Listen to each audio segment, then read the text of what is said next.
নাগৰিক কোনো পৃথিৱীত সন্দেহযুক্ত নাথাকে। কোনোবা নাগৰিক হয়, কোনোবা নাগৰিক নহয়। অসমৰ মুখ্যমন্ত্ৰীৰ এনেকুৱা ধৰণৰ বক্তব্যক আমি লাজ পাওঁ, মানুহ হিচাপে লাজ পাওঁ, ৰাজনীতি কৰা মানুহ হিচাপে লাজ পাওঁ।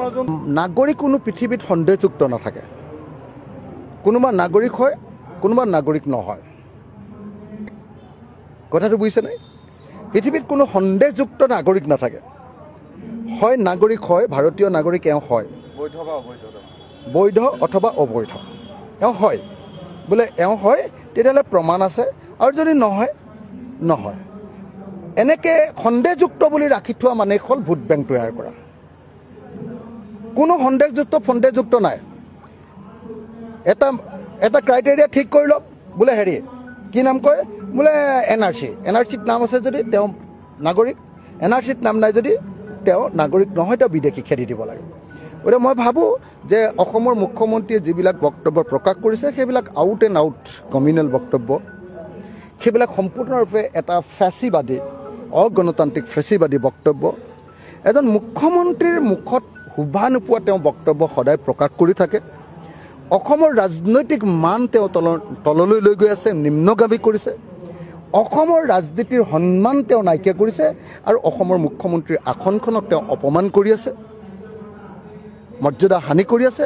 আৰু সেইকাৰণে অসমৰ মুখ্যমন্ত্ৰীৰ এনেকুৱা ধৰণৰ বক্তব্যক আমি লাজ পাওঁ, মানুহ হিচাপে লাজ পাওঁ, ৰাজনীতি কৰা মানুহ হিচাপে লাজ পাওঁ। নাগৰিক কোনো পৃথিৱীত সন্দেহযুক্ত নাথাকে।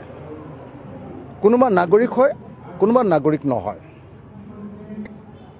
কথাটো বুজিছেনে? পৃথিৱীত কোনো সন্দেহযুক্ত নাগৰিক নাথাকে।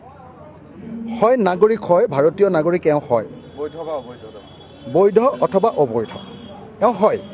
বোলে এওঁ হয় তেতিয়াহ'লে প্ৰমাণ আছে, আৰু যদি নহয় নহয়। এনেকৈ সন্দেহযুক্ত বুলি ৰাখি থোৱা মানে হ'ল ভোট বেংক তৈয়াৰ কৰা। কোনো সন্দেহযুক্ত নাই।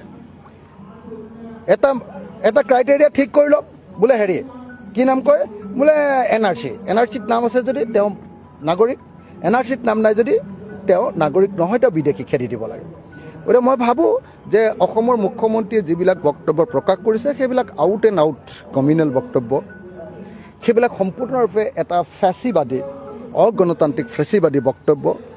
এজন মুখ্যমন্ত্ৰীৰ মুখত শোভা নোপোৱা তেওঁ বক্তব্য সদায় প্ৰকাশ কৰি থাকে।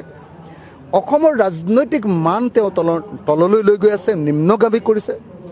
অসমৰ ৰাজনীতিৰ সন্মান তেওঁ নাইকিয়া কৰিছে, আৰু অসমৰ মুখ্যমন্ত্ৰীৰ আসনখনক তেওঁ অপমান কৰি আছে, মৰ্যাদা হানি কৰি আছে।